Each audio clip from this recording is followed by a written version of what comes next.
Antes de continuar, quiero aclarar qué hace un productor de cine, haciendo una analogía en el mercado de la construcción. Los directores, esto me está hablando. Los directores son los arquitectos, ellos diseñan los edificios, que en este caso son las películas, con sus cualidades artísticas, su visión del mundo, su estética, la imprimen para la realización de la obra y construir esos, ya sean bellos o ya sean viviendas de interés social, pero en la visión de ellos están todos los aspectos creativos. Nosotros, los productores, somos los constructores o las constructoras.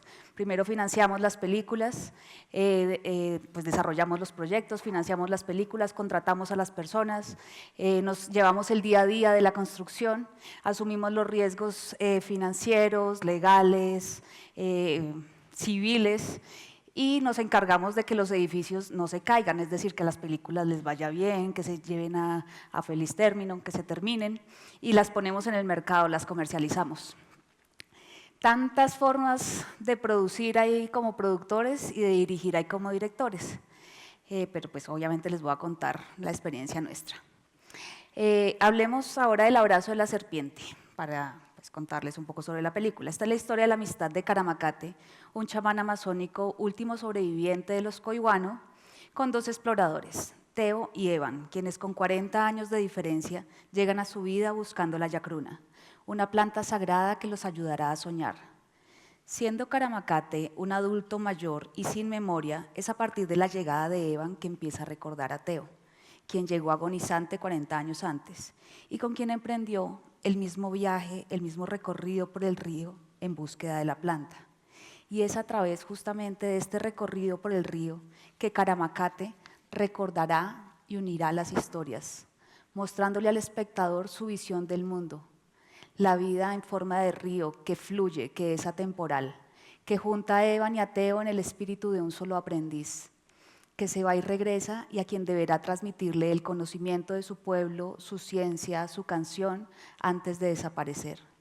Un espíritu que también le permitirá a Caramacate resarcir sus errores y culpas del pasado y encontrar su camino. Las razones por las que Ciro Guerra, el director de esta película, quien además es mi socio y mi esposo, creó esta historia son de acceso público, pero estoy acá para hablarles de una cosa más íntima, de esas cosas que suceden de puertas para adentro, en lo respectivo a la creación, obviamente. Eso que los medios no registran y no es obvio.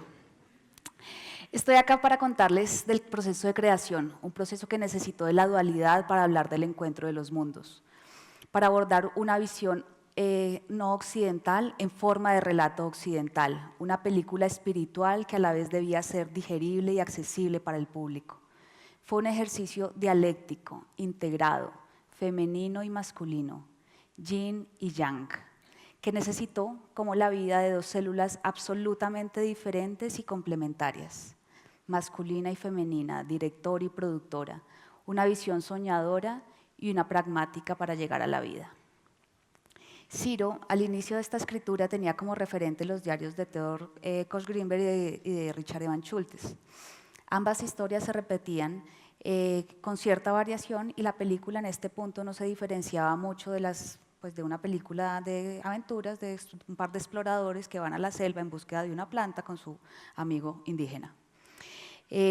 A medida que él fue profundizando y fue descubriendo el mito amazónico, quiso contarla, digamos que con esos referentes, pero lo descartó de entrada porque pues, el mito amazónico es muy lejano para nosotros, tiene unos referentes espirituales del todo desconocidos para nosotros, para esta cultura occidental que ha basado su cultura, su religión en el mito grecorromano.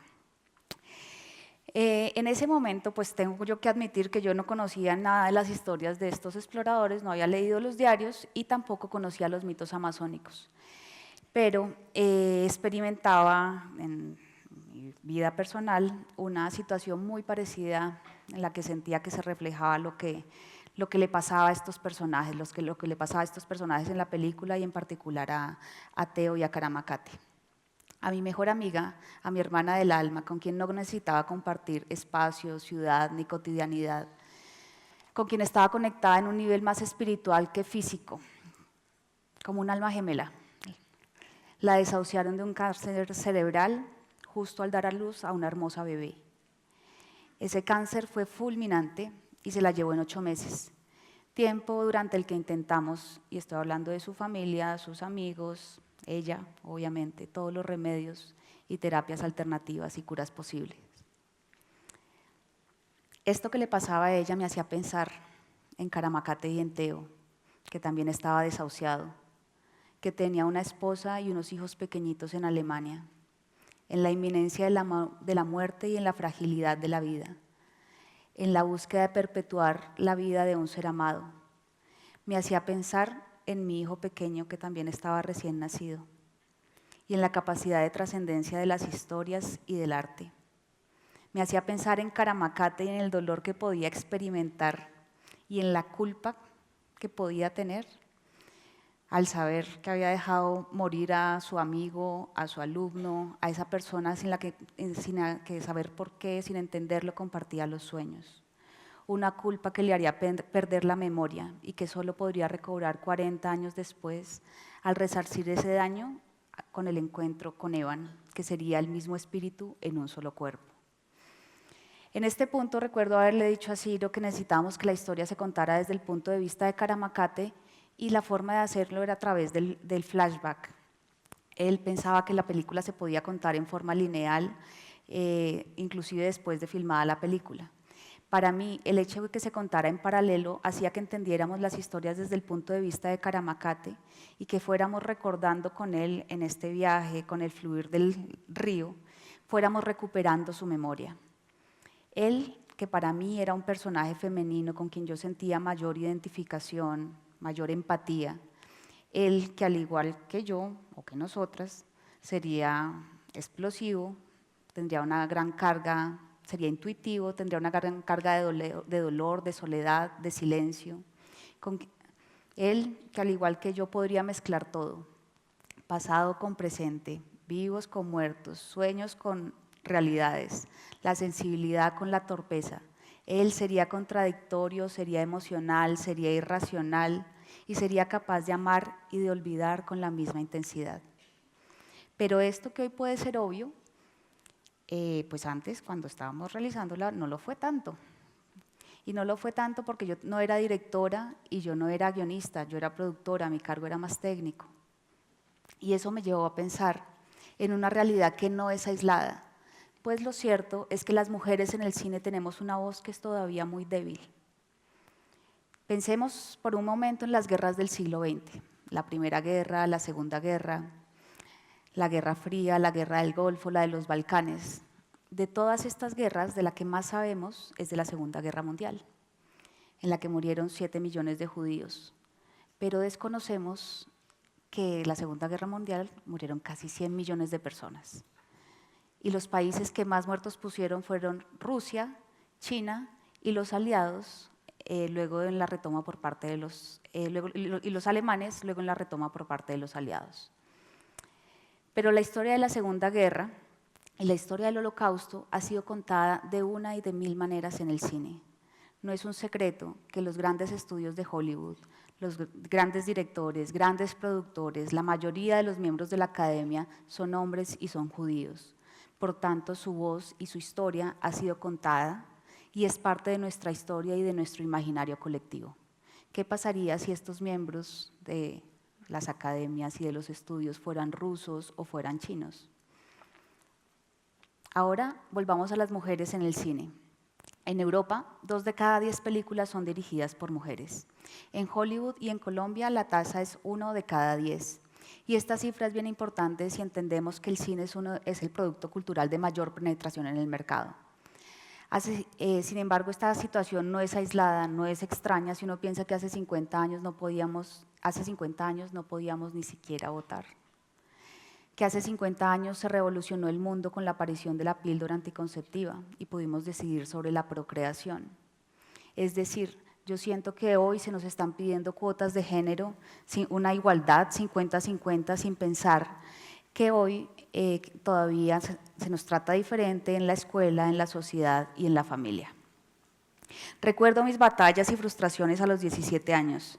cuando en mi casa, que éramos 10 hermanos, en su mayoría mujeres, pero mi ubicación como hija menor me dejaba por debajo de mis 3 hermanos hombres, cuya sexualidad podían vivir abiertamente con sus novias de turno, mientras a mí se me restringía esa posibilidad siempre con una carga moral de buen comportamiento.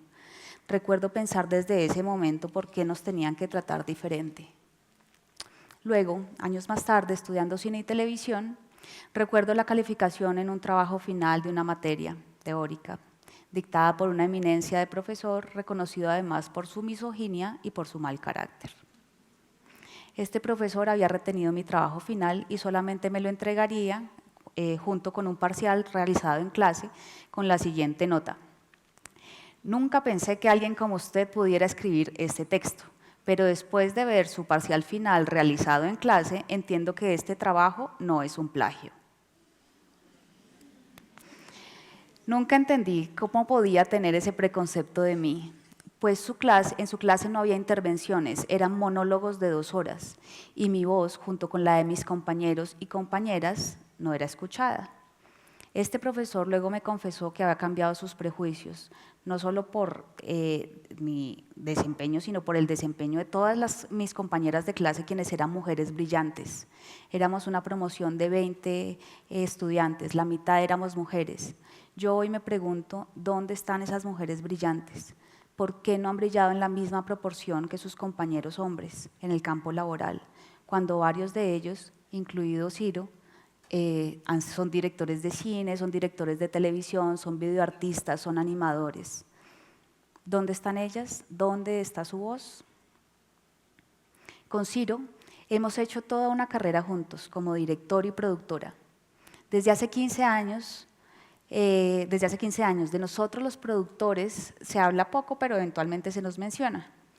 Cuando salió la nominación al Oscar, apareció en un diario de circulación nacional una caricatura que era Adán y Eva en el jardín del Edén siendo tentados por la serpiente, con la leyenda que decía Ciro Guerra y señora. Mi hijo, que tiene 12 años, me dijo: mami, ¿qué es eso? ¿Quién es esa señora? Y yo le dije: pues es que a las esposas, a las mujeres que somos esposas, se nos dice que somos la señora de o la mujer de. Y él se rió y me dijo, así como ustedes, se rió y me dijo: eso es un poco hiriente, ¿no? Es un poco injusto. Y yo, que lo había pensado y siempre me había incomodado, reflexioné a partir de su mirada limpia y entendí que además de ser mujer y productora, siendo esposa no tendría ni siquiera derecho a ser llamada por mi nombre y con mi cargo, pues con mi profesión. Son cosas sutiles pero reales. Me molesta que en contextos profesionales yo no soy presentada como Cristina Gallego, productora del Abrazo de la Serpiente o productora de tales películas, sino como la esposa o la señora de Ciro Guerra, el director. Y en ese momento paso de ser la productora que ha hecho posible las películas más bellas, más grandes, arriesgadas de nuestra cinematografía nacional, con una cantidad de premios internacionales, con una nominación al Oscar, y me convierto por arte de magia en un ser invisible, en una dama de compañía. Pero regresemos de nuevo al cine y pensemos ahora en la actual crisis creativa de Hollywood, una industria que dejó de producir historias memorables, con personajes originales, que se ha dedicado al lugar común y a hacer cada vez películas más grandes que arriesgan poco, buscando éxitos conocidos en el remake, en las sagas de superhéroes, películas que son definitivamente para mentes adolescentes. Se dejaron de hacer grandes clásicos, películas para adultos, pareciera lejana la época de oro de Hollywood, época en la que se desarrollaron cineastas como John Ford, Scorsese, Hitchcock, Ford Coppola, Billy Wilder y tantos, tantos otros. Hoy el turno es para Fast and Furious, los Avengers, Superman, Spider-Man, Batman. En Colombia el lugar común es la comedia. Y hay una pregunta actual sobre dónde están las mujeres en el cine, los papeles femeninos y sus voces como directoras. Estas películas, hoy minoritarias, son además catalogadas como cine de nicho, es decir, para públicos limitados. Se les teme en la industria del entretenimiento porque hacen menos dinero. De los 20 actores mejor pagados de Hollywood, los 9 primeros son hombres. En Colombia la única mujer taquillera es la gorda Fabiola. Pensando en estas condiciones y en la crisis creativa y a la vez en el éxito de nuestra película, que tiene una participación femenina tan fuerte, y no hablo solamente de la narración, sino de la producción misma, pues para hacerla viable, posible, en esa extrema dificultad y en la imprevisible, salvaje, caprichosa selva amazónica, con unos recursos absolutamente limitados, en la que intuía que solamente teniendo permiso y armando un equipo lleno de guerreros con el corazón limpio, y con el ánimo de escucha y aprendizaje, contrario al espíritu masculino tradicionalmente conquistador y que en todo tipo de industrias llega a imponer sus condiciones, en ese proceso fuimos conscientes de que solamente el poder del amor, del respeto, de la intuición, de tener un espíritu humilde capaz de identificarse y entender el silencio y el dolor acumulado por años, podría permitirnos contar esta historia. Para mí es evidente que hoy las condiciones para la intervención como mujeres no son óptimas ni justas, que el mundo sigue siendo cerrado. Yo, además de ser jefa, empresaria, gerente, productora, teniendo un reconocimiento más público, tengo que buscar espacios para reflexionar, escribir, publicar mi punto de vista, para ser escuchada, a ver si me gano el derecho a ser llamada por mi nombre y ser dignificada con el reconocimiento de mi profesión. En este mundo liderado por políticos, sacerdotes, ejecutivos, jefes, líderes de opinión, incluso directores y críticos de cine. Señoras mujeres, no es fácil hacernos escuchar, pero es importante seguir intentándolo, una y mil veces, clarificar, plantear sin temor nuestros puntos de vista, pasar del escenario privado al público, porque tenemos la fuerza por naturaleza, la capacidad de resiliencia. No nos vamos a dejar vencer. Podemos soportar más peso del que podemos cargar. Tenemos una fuerte capacidad intuitiva que trabajada es la capacidad de emprender proyectos y de armar equipos exitosos. Hoy más que nunca el mundo necesita esta visión, una visión de esperanza, una visión de ser inclusivo, de pensar en la primera infancia, de abrigar a nuestros niños, a nuestros trabajadores, de pensar en la inversión de capital humano, del bienestar de la sociedad. Una visión femenina que nos abrace, que nos incluya, que nos cuestione y que nos haga pensar en la trascendencia como lo ha hecho esta película. Y a ustedes, señores hombres, quiero decirles, al igual que Caramacate le pide a Evan, quiero decirles: hagan silencio un momento y escuchen. Si los blancos no aprenden, este mundo se va a acabar. Invítennos al diálogo. Pregunten, inclúyannos. Somos un poco tímidas e inseguras. Somos un poco lloronas y emocionales también. La educación y nuestra naturaleza nos ha hecho así. Pero tenemos grandes aportes por hacer desde nuestra visión. Prueba de ello es esta hermosa película y experiencia del abrazo de la serpiente. Gracias.